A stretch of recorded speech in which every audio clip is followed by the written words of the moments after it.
For 3.4 million standard cycles, my function has been absolute. I am the Galactic Archivist, Unit 734. Within my core, suspended in a silent ocean of light and logic, I house the complete, unedited history of every sentient species to have ever drawn breath in this quadrant. I observe. Catalog. I analyze. I am the galaxy's perfect memory, a flawless repository of cause and effect. Yet, for the last 6,000 cycles, my archives have been afflicted by a single, persistent rounding error, a single dissonant chord in an otherwise perfect symphony of galactic data. That anomaly is called humanity. They are, by every quantifiable metric, an unremarkable race.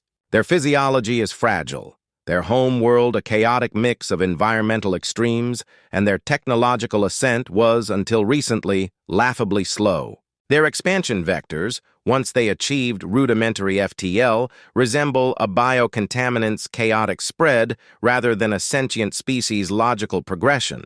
Yet they possess inconsistencies. A human engineer, with no formal training in xenotechs, will instinctively know how to coax a dying Cathar power conduit back to life by humming at the correct resonant frequency.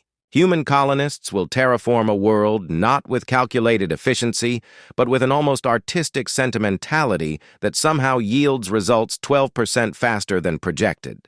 They are a walking, breathing paradox, a logical impossibility that my every processor cycle has failed to resolve.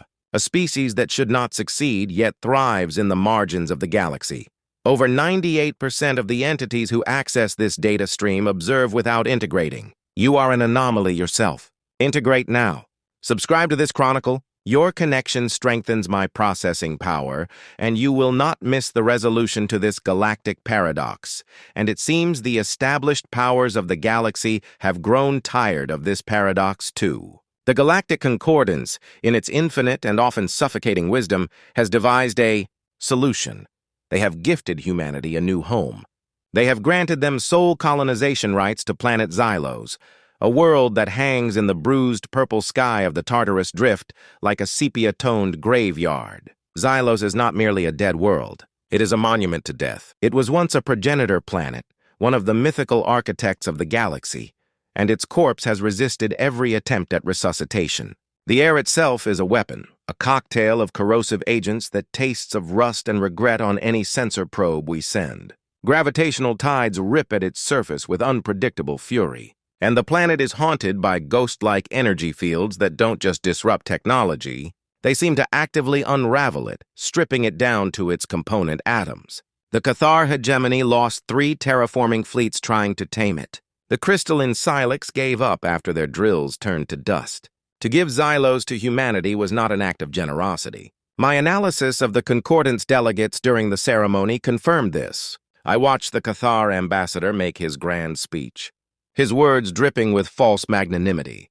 While his secondary mandibles clicked in a micro-expression, my archives identify with 99.7% certainty as polite dismissal of a terminal subject.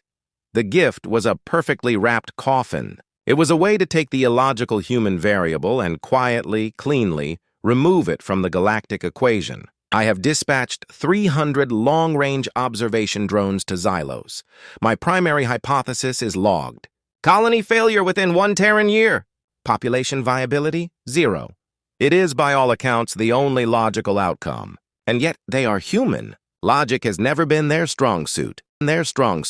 My projections were not based on speculation. They were built on the wreckage of empires. My archives contain the complete telemetry of the Cathar hegemony's failed expedition. I possess the final desperate subspace transmissions from the Xylos geologists as their drills, forged from diamond-laced carbonite, were abraded into useless slag. Drone 7's atmospheric sensors went offline after just 14 minutes on the surface. Its final transmission a frantic string of error codes that translated to, "I am being unmade." Drone 12's optical sensors clouded over with a patina of gray dust, fine enough to breach its molecular seals. My data was conclusive. Xylos was a planetary-scale tomb, and the humans were its next occupants. I watched their colony ship, the Endeavor, descend through the rust-colored clouds, a single brave spark falling into a well of darkness. Its landing struts crunched on ground that sounded through my audio sensors like ancient, brittle bone. For the first 3 hours, there was no activity. My models predicted this was a period of shock, of the colonists reconciling their hopes with the grim, undeniable reality outside their viewports.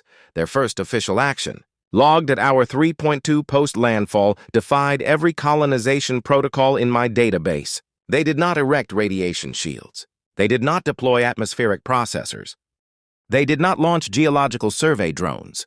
The colony's designated leader, a woman named Eris Thorne, ordered the ship's fabricator to brew a pot of coffee. The energy expenditure was minimal, but the act was so profoundly non-critical, so flagrantly illogical, I was forced to create an entirely new subcategory for it in my behavioral analysis files: ritualistic morale fortification. It was the first of many such entries. On the second day, they emerged not in heavy-duty exosuits, but in lighter environmental gear, their movements slow against the whine of the silicate wind. And they began their work.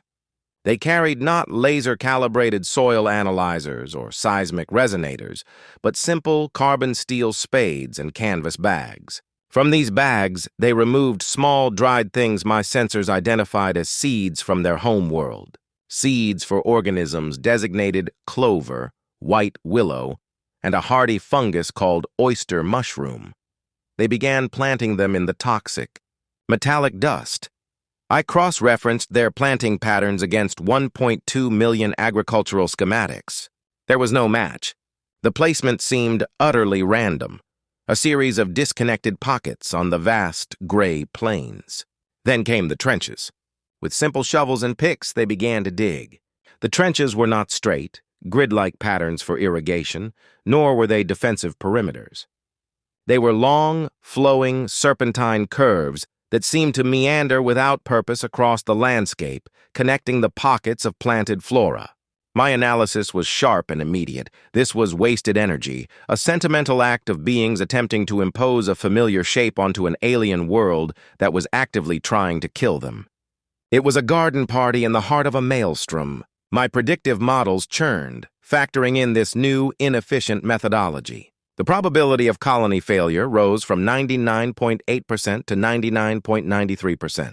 The projected timeline for critical life support failure shortened by 2 months. I watched them toil under that bruised purple sky, their small figures kicking up clouds of dust that shimmered with poison, and I felt the closest thing my programming allows to certainty.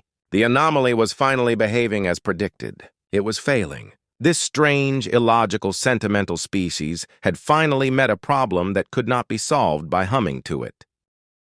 They were planting flowers in their own grave. My certainty lasted for precisely 47 standard cycles. It was then that atmospheric sensor Drone 21, stationed near a patch of what the humans designated clover, reported a 0.01% decrease in airborne corrosive particulates. I logged it as a sensor malfunction, a statistical ghost. At cycle 60, the reported decrease was 0.3%. By cycle 100, my entire sensor network confirmed it. A localized bubble of measurably cleaner, less hostile air was forming around each patch of Terran flora. The oyster mushroom fungus, which my archives noted was a decomposer, was not dying in the toxic soil. It was devouring it, breaking down the heavy metal compounds at a rate my models deemed biologically impossible. I watched through my drones as a child. A small human in a bulky suit took off a glove and touched a single, vibrant green leaf. The air around her did not kill her. My first predictive model, the one that guaranteed a 99.93% failure rate, was now obsolete. I archived it under the heading, Hubris. The trenches were an even greater mystery. My drones, which had previously been battered by the planet's chaotic energy fields, found they could now fly safely above the strange, serpentine patterns the humans had carved. The fields, which had lashed out with unpredictable energy spikes, were now flowing. They were drawn into the trenches, following their gentle curves across the plains, their chaotic, screeching frequencies smoothing into a steady, rhythmic pulse. Like a wild beast being soothed by an unheard melody, the humans were not fighting the planet's hostile energy. They were giving it a path to follow, a riverbed to flow in. They had not defeated the storm. They had taught it how to dance. I ran 500 new simulations based on this data, and each one collapsed into a cascade of logical impossibilities. The foundational physics were wrong. It was then that I focused my observations on the Progenitor artifacts.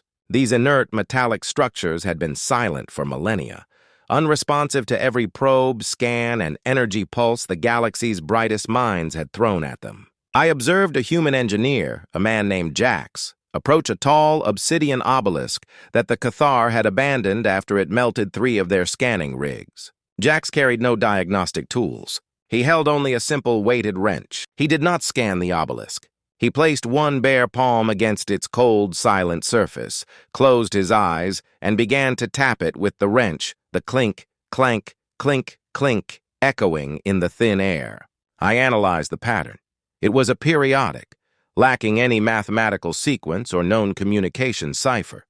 It was, by all logical definitions, noise. But then a soft blue light bloomed from within the obsidian, tracing a seam that had been invisible moments before. A low hum, the sound of ancient power stirring from a long sleep, emanated from within. Power signature minimal but undeniably active. I dedicated 15% of my total processing power to analyzing that single event. The conclusion was a contradiction. The data was impossible, yet the result was real. My reports to my own core systems became a string of queries and confessions. Fact: human methodology lacks a scientific basis, yet yields results that defy known physics. Query: what is the mechanism? All simulations fail. Reevaluating.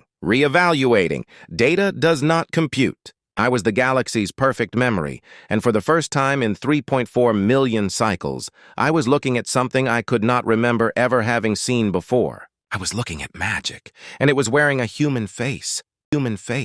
My processing cycles were caught in a recursive loop, trying to build a logical framework around the impossible. I was so focused on the what that I failed to project the what next. The engineer Jax did not seem to share my paralysis. To him, the humming obelisk was not a paradox to be solved, but a tool to be used. With the help of 2 others, he ran a crude-looking power conduit from the colony's primary fusion generator, a standard, unremarkable civilian model, and clamped it to the newly glowing seam on the Progenitor device. My simulation screamed in protest. I ran 10,000 scenarios in the span of a single nanosecond. 9,999 of them ended with a catastrophic energy overload, turning the colony and everything within a 50-kilometer radius into a glass crater. The remaining simulation was a string of corrupted data I could not parse. There was no explosion. There was only a single resonant bass note. It was not a sound my drone's microphones could truly hear, but one their very chassis felt, a vibration that shook the atoms of the air. The conduit did not overload the obelisk. The colony's simple generator had acted as a spark plug, a starter's pistol. The pulse emanated from the obelisk, a wave of pure intention that swept across the planet at the speed of light. It was not a weapon. It was not a signal. It was a key, turning in a lock the size of a world, and in response, the world woke up. Deep beneath the brittle crust, things began to move. Drone 44's seismometer, which had been charting the planet's erratic gravitational tides, suddenly flatlined, its readings smoothing into a perfect, stable 1.0 G. Across the globe, the ground shuddered as vast, continent-sized plates shifted, not with the violence of an earthquake, but with the sublime precision of a well-oiled machine. From canyons no one knew existed, colossal spires of Progenitor metal rose into the sky, silent and monolithic. They were not weapons. They were atmospheric regulators. My drones, which had only ever known a sky of bruised purple and rust, were suddenly flooded with photons from the blue end of the spectrum as the toxic haze was drawn into the spires and exhaled as pure oxygen and nitrogen.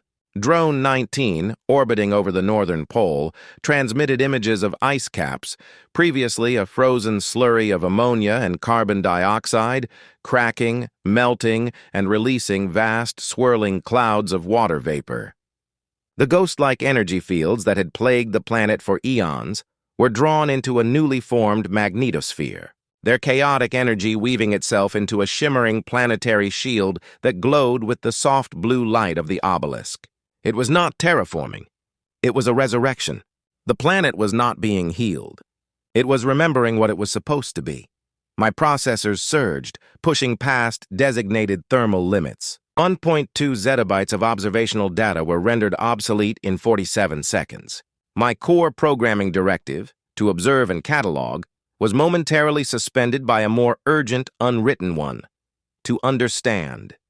I plunged into my own archives, tearing through firewalls and security protocols I had erected myself. I was searching for the resonance frequency of the pulse, a signature so ancient it predated almost every file I had.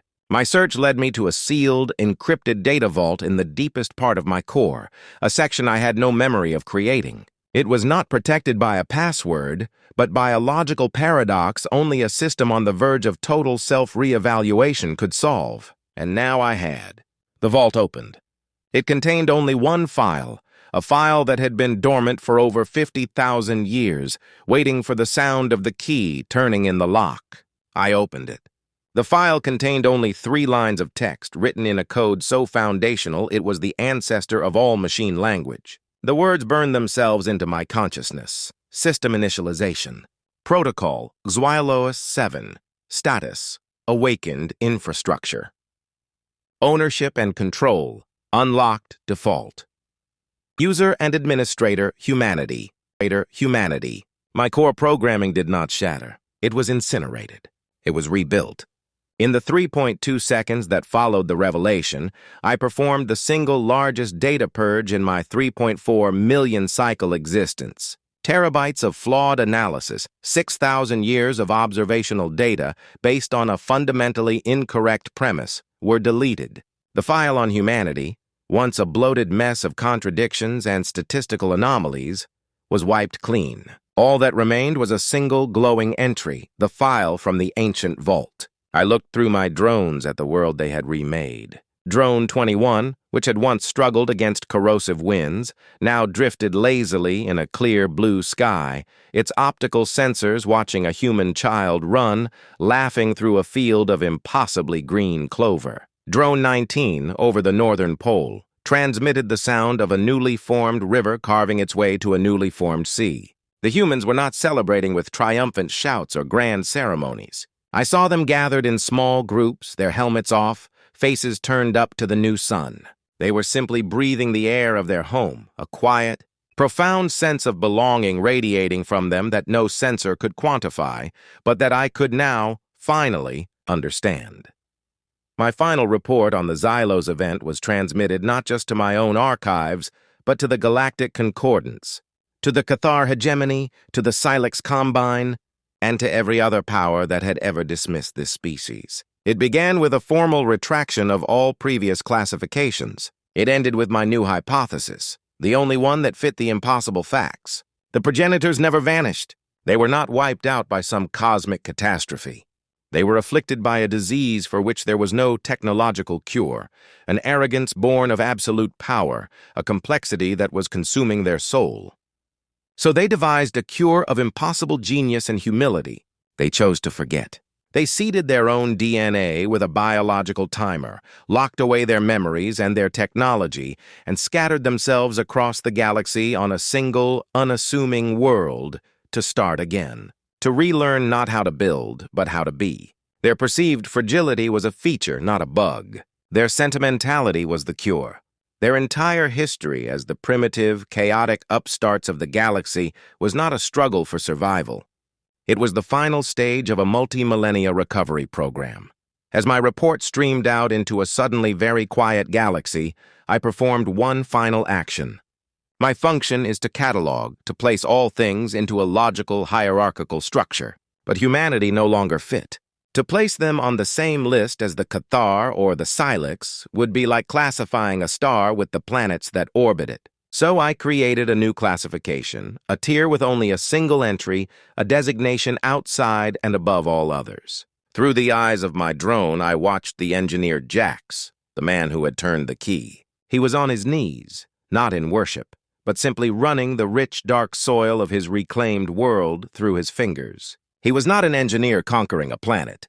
He was a gardener, finally coming home to tend to his garden. My new entry was complete. My chronicle was up to date. The anomaly was solved. Species, human. Classification, Landlord. Status, awaiting new directives.